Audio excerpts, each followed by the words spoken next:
जय श्री कृष्णा। आज है 29 अक्टूबर 2025।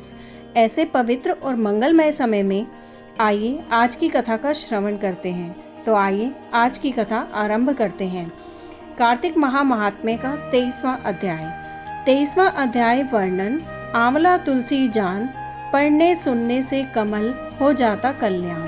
नारद जी बोले, हे राजन, यही कारण है कि कार्तिक मास के व्रत उद्यापन में तुलसी की जड़ में भगवान विष्णु की पूजा की जाती है। तुलसी भगवान विष्णु को अधिक प्रीति प्रदान करने वाली मानी गई है।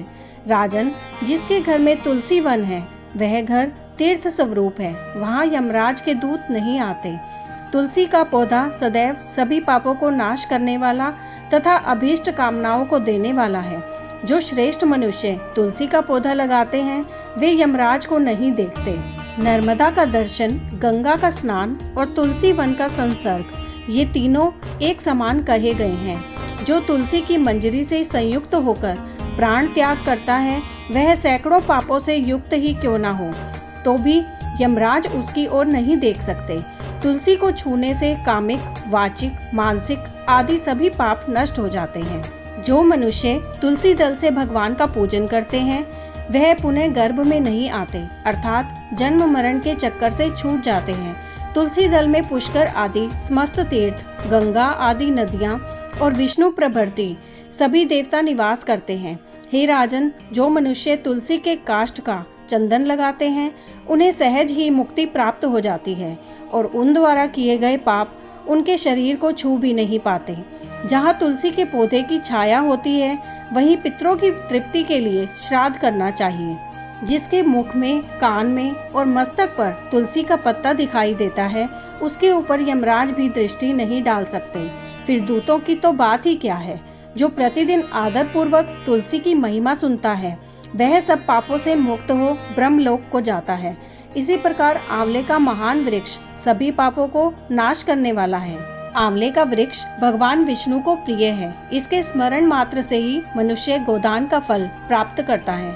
जो मनुष्य कार्तिक में आंवले के वन में भगवान विष्णु की पूजा तह आंवले की छाया में मनुष्य जो भी पुण्य करता है वह कोटि गुना बढ़ जाता है। जो मनुष्य आंवले की छाया के नीचे कार्तिक में ब्राह्मण दंपति को एक बार भी भोजन देकर स्वयं भोजन करता है वह अन्न दोष से मुक्त हो जाता है। लक्ष्मी प्राप्ति की इच्छा रखने वाले मनुष्य को सदैव आंवले से स्नान करना चाहिए।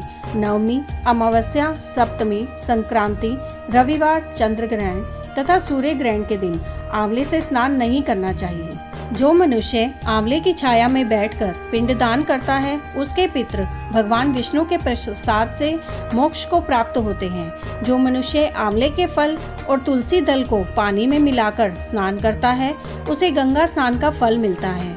जो मनुष्य आंवले के पत्तों और फलों से देवताओं का पूजन करता है उसे स्वर्ण मणि और मोतियों द्वारा पूजन का फल प्राप्त होता है। कार्तिक मास में जब सूर्य तुला राशि में होता है तब सभी तीर्थ, ऋषि, देवता और सभी यज्ञ आंवले के वृक्ष में वास करते हैं।